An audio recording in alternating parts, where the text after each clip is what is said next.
Guys കഴിഞ്ഞ shorts കണ്ടവർക്ക് മനസ്സിലായിട്ടുണ്ടാവും നമ്മൾ സമയത്തിൽ വരുന്ന കാര്യം പറഞ്ഞിട്ടുണ്ടായിരുന്നു കേട്ടോ. അപ്പോൾ സമയത്തിലുള്ള ദിവസങ്ങളാണ്. അപ്പം ഡീറ്റെയിൽസ് ആയിട്ട് സമയത്തിലുള്ള സൂക്ഷിയും കാര്യങ്ങളൊക്കെ ഒന്നും നമ്മൾ എടുക്കുന്നില്ല.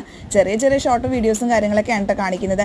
ഇത് സമയത്തായിട്ട് നമ്മുടെ റൂമാണ്. അപ്പോൾ അവിടെ ഈവനിങ് ഒരു സമയമാകുമ്പോൾ കുഞ്ഞുമാവയും അമ്മാമ്മയും ജോക്കും കൂടിയൊക്കെ എല്ലാവരും ഉണ്ട് കേട്ടോ. അവിടുത്തെ പേഷ്യൻസും ആളുകളെല്ലാവരും കൂടി ഒരു ഫാമിലി ആയിട്ട് നമ്മൾ കൂടുകയും കാര്യങ്ങളൊക്കെയാണ്. അപ്പോൾ ഈ കുഞ്ഞാവയ്ക്ക് 1 മന്തായി. അപ്പോൾ അതിൻ്റെ നമ്മൾ ചെറിയൊരു ഫോട്ടോഷൂട്ടും കാര്യങ്ങളൊക്കെ എടുക്കും. 1 മന്തിലേ അല്ല കേട്ടോ, ഇവൻ്റെ ന്യൂ ബോണിൻ്റെ ഫോട്ടോഷൂട്ടും കാര്യങ്ങളും നമ്മൾ തന്നെയാണ് ചെയ്തത്. അപ്പോൾ അതാണ് കേട്ടോ നിങ്ങളെ കാണിക്കുന്നത്. കൂടാതെ നമ്മൾ സമയത്തുള്ള ഡീറ്റെയിൽസ് ഒന്നും എടുത്തിട്ടില്ല. നമ്മൾ കുഞ്ഞു ഷോർട്സും വീഡിയോസും കാര്യങ്ങളൊക്കെയാണ്. ഈവനിങ് ഇതൊരു പരിപാടി തന്നെയാണ് കേട്ടോ. ഈ ഒരു ടൈമൊക്കെ ആകുമ്പോൾ അമ്മമ്മയും മോനും കൂടി ഊഞ്ഞാല ആടാൻ പോയിരിക്കുന്ന ഒരു പതിവ് തന്നെയാണ് കുഞ്ഞാവിനായിട്ട്. അപ്പോൾ ഇവിടെ ഞങ്ങൾക്ക് ബോറടിയും കാര്യങ്ങളൊക്കെ ആയതുകൊണ്ട് ഇടയ്ക്ക് ഞങ്ങൾ റീൽസും കാര്യങ്ങളൊക്കെ ഞാൻ ജോക്കുട്ടിൻ്റെ അടുത്ത് കളിക്കും കേട്ടോ. അപ്പോൾ അതായിരുന്നു കേട്ടോ റീസെൻ്റ്ലി ട്രെൻഡിങ് റീൽസ്. അപ്പോൾ ജോക്കിൻ്റെ ചാനൽ ആദ്യമായിട്ട് കാണുന്നവരുണ്ടെങ്കിൽ ഓടിപ്പോയി സബ്സ്ക്രൈബ് ചെയ്യുക. അപ്പോൾ അടുത്ത ഷോർട്സിൽ നമുക്ക് കാണുന്നത് Tata bye bye thank you. അപ്പോൾ ഇത് നമ്മൾ തിരിച്ചു വരുന്ന വീഡിയോസാണ് കേട്ടോ നിങ്ങൾ കാണുന്നത്.